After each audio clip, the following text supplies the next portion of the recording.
আমি শেখ হাসিনা বলছি, বাংলাদেশের প্রধানমন্ত্রী হিসাবে আমি যা দিয়েছি এই ঋণ ভারত কখনো শোধ করতে পারবে না। আর এবার যদি শেখ হাসিনা কোনোভাবে ওখান থেকে পার হয়ে বাংলাদেশে আসতে পারে, এই বাংলাদেশ নামটা কি আর থাকবে? এই বাংলাদেশের স্বাধীনতা, সার্বভৌমত্ব এটা তো দিয়েই দিত। এই 5ই আগস্ট যদি না হতো এটা দিয়ে দিত। এবার যদি হাসিনা আসতে পারে তাহলে কি হবে? এই বাংলাদেশকে ভারতের কাছে ভারতের অঙ্গরাজ্য, অর্থাৎ এই বাংলাদেশ ভারতের অঙ্গরাজ্যে পরিণত হবে। এটা কি আপনারা চান? আপনাদের পরিচয় বাংলাদেশি আপনারা, না আপনারা ভারত হতে চান? বলেন। যদি ভারত হতে না চান, আমি আপনাদের বলতে চাই প্রিয় এই মোহাম্মদপুরের মানুষের কাছে, কারণ শেখ হাসিনা চোরের মতো পালিয়ে গিয়েছে। এই নাটোরে এক সন্ত্রাসী ছিল, আমি তার নাম বলে আমার মুখটাকে অপবিত্র করতে চাই না, আর আমি কখনো ওই নাম উচ্চারণ কখনো করিনি, করতেও চাই না।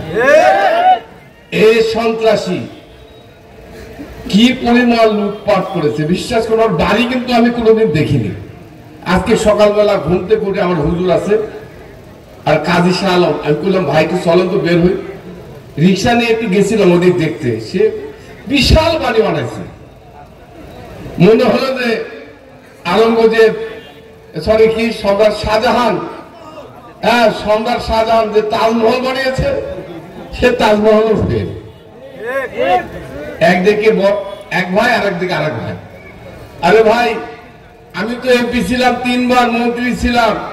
আমার বাপের জায়গার মধ্যে যে বাড়ি, ওই ভাঙ্গা বাড়িটাই ভাঙতে ভাঙতে ভাঙতে আপনারা দেখেছে মাটির সাথে মিশিয়ে দিয়েছিল। ওদের সংস্কার করে এখন মতো বসবাস করি। প্রিয় ভাই আমার, আমি যে কথাটা বলতে চাই, পরিষ্কার কথা, বাংলাদেশের মাটিতে শেখ হাসিনা যেভাবে 15 বছর অবৈধভাবে ক্ষমতায় থেকে বাংলাদেশকে শোষণ করেছে, ধ্বংস করেছে, এই বাংলার মাটিতে আওয়ামী লীগ শেখ হাসিনার আর কোনদিন সুযোগ আমরা দেব না। যত ষড়যন্ত্র, যতই চক্রান্ত করা হোক না কেন, যতই ভার্চুয়াল মিটিং করেন না কেন, শেখ হাসিনা আর আপনি সুযোগ বাংলাদেশের মানুষ আর দেবে না। আমি আজকের এই অনুষ্ঠানের মাধ্যমে বলতে চাই, বাংলাদেশের যত রাজনৈতিক দল আছে, বিএনপি সহ সকল রাজনৈতিক দলের কাছে আমার আহ্বান, এখনো সময় আছে, এখনো সুযোগ আছে। আপনারা যেভাবে ফ্যাসিস্টকে উৎখাত করেছেন, ফ্যাসিস্টকে বিতাড়িত করেছেন, এই ফ্যাসিস্টের দোসররা যেন ওই গোপনে গোপনে চোরের মতো জঙ্গি মিছিল করবে, 5 জন 10 জন 15 জন করে, এই 15 জন যেন মিছিল করতে না পারে, এই জন্য আমি সকল রাজনীতিবিদের কাছে অনুরোধ, আপনারা তাড়াতাড়ি ঐক্যবদ্ধ হয়ে এদেরকে কোনোভাবেই দাঁড়াতে দেওয়া হবে না। বাংলাদেশের মাটিতে এদেরকে প্রতিহত করতে হবে। আমি এই অঞ্চলের মানুষের কাছে অনুরোধ, আমার বিএনপির নেতারা, আপনাদের কাছে আমার আহ্বান, আমাদের কানে আসে এখনো আওয়ামী লীগের দোসরা রাতের অন্ধকারে আপনাদের সাথে যোগাযোগ করে, যারা এই 15 বছর আপনাদের উপর অত্যাচার, নির্যাতন, লুটপাট করেছে, আক্রমণ করেছে, রক্তাক্ত করেছে, এই অঞ্চলের রাজপথ জনপথ যারা রক্তাক্ত করেছে, যারা তাদের সাথে আঘাত করবে, যদি প্রমাণ পাওয়া যায় তাদেরকে বিএনপিতে জায়গা আমরা দেব। তাই আমি সবাইকে হুঁশিয়ার করে বলে দিতে চাই, প্রিয় ভাই আমার, আজকের এই জুলাই আগস্ট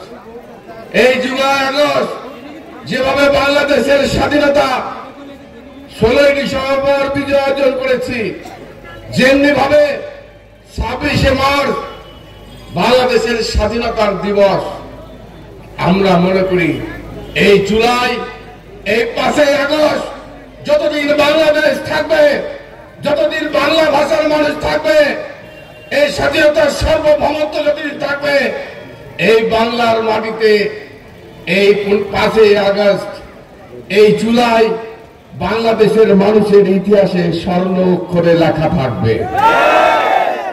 কি লেখা থাকবে না? আজকে এই 5ই আগস্ট না হতো আমি দুটো এখানে আসতে পারতাম না। খান এমন কেউ নাই এই দোষকদের আঘাতে তাদের শরীরে রক্তে রাজপথ রঞ্জিত হয়। তাই আমি আপনার কাছে অনুরোধ,